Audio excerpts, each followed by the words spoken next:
नमस्कार, मी सुहासिनी। आज आपण बारीक मेथीची भाजी करणार आहोत। बऱ्याचशा लोकांना ही भाजी आवडत नाही, पण माझ्या घरात सगळ्यांच्या आवडीची पालेभाजी म्हणजे बारीक मेथी। आज मी बारीक मेथी आणली। ही भाजी कशी नीट करायची ते आधी बघूया। या भाजीच्या अशा लहान लहान जुड्या बांधलेल्या असतात, तर ही जुडी न सोडता आधी त्याची मुळं कापायची आणि मग बांधलेला दोर कापायचा। आम्ही याला बारीक मेथी म्हणतो, पण बरेचसे जण याला वाळूतली मेथी म्हणतात आणि या भाजीला रेती पण लागलेली असते। त्यामुळे ही भाजी मोठ्या बकेटमध्ये घ्यायची आणि भरपूर पाणी 2-3 वेळा घेऊन ही भाजी धुवून घ्यायची, म्हणजे त्यातली रेती सगळी तळाला बसते। आता भाजी स्वच्छ धुवून घेतली की मग चिरून घ्यायची आहे। मी ही भाजी पिळीवर चिरते। काही जण ही भाजी मोठी चिरतात, पण मी थोडीशी बारीकच चिरून घेते। असं सगळी भाजी चिरून घ्यायची आणि ह्या भाजीमध्ये मुगाची डाळ किंवा बटाटा घालून किंवा काही न घालता केली तरीही छान होते। तशी तर ही भाजी वेगवेगळ्या प्रकारे केली जाते, पण मी दाखवणार आहे ते मालवणी पद्धतीने। आपली भाजी चिरून झाली आहे।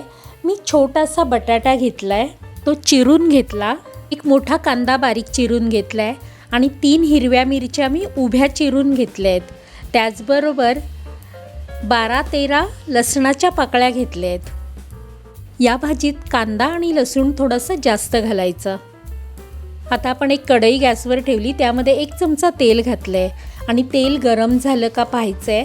तेल गरम झालं की यामध्ये चिरलेली मिरची, नंतर कांदा घालायचा आहे आणि लसूण घालणार आहे। प्रत्येकाच्या पद्धती वेगळ्या वेगळ्या असतात, पण आमच्याकडे मालवणी पद्धतीत ही भाजी करताना मोहरी जिरं घातलं जात नाही। खूप कमी जिन्नस वापरूनही ही भाजी खूप छान होते। आता हा कांदा ना तेलावर परतायचा आहे। हा कांदा चांगला नरम होईपर्यंत भाजायचा आहे आणि कांदा भाजला की मग यामध्ये आपल्याला घालायची हळद।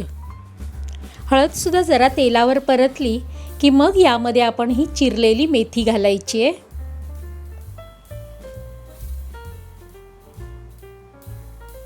या मेथीमध्ये मी एका लहान बटाट्याचा अर्धा भाग चिरून घातला आहे। मुलांनी पालेभाज्या खाव्यात म्हणून त्यामध्ये असं बटाटा किंवा डाळ काहीतरी घालावी, म्हणजे मुलं आवडीने खातात। आता ही भाजी पण व्यवस्थित परतायची आहे आणि लगेच मीठ घालायचं नाही। 2 मिनिटांनंतर या भाजीमध्ये थोडंसंच मीठ घालायचं, कारण पालेभाजी आळते, त्यामुळे मिठाचा अंदाज चुकू नये म्हणून आधी थोडंच मीठ घालायचं।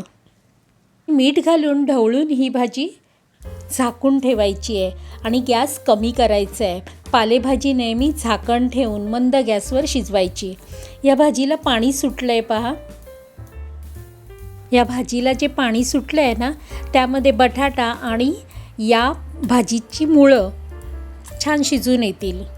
गॅस कमीच ठेवायचं आहे।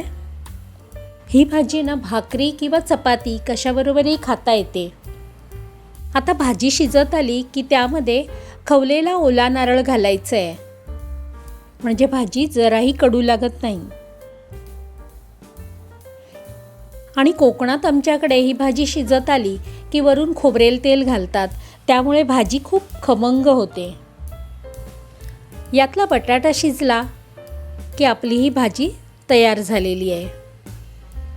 मालवणी पद्धतीने केलेली बारीक मेथीची भाजी भाकरीबरोबर किंवा चपातीबरोबर खायला तयार आहे। तुम्हाला ही रेसिपी कशी वाटली? आवडली तर माझ्या चॅनेलला सबस्क्राईब करायला विसरू नका।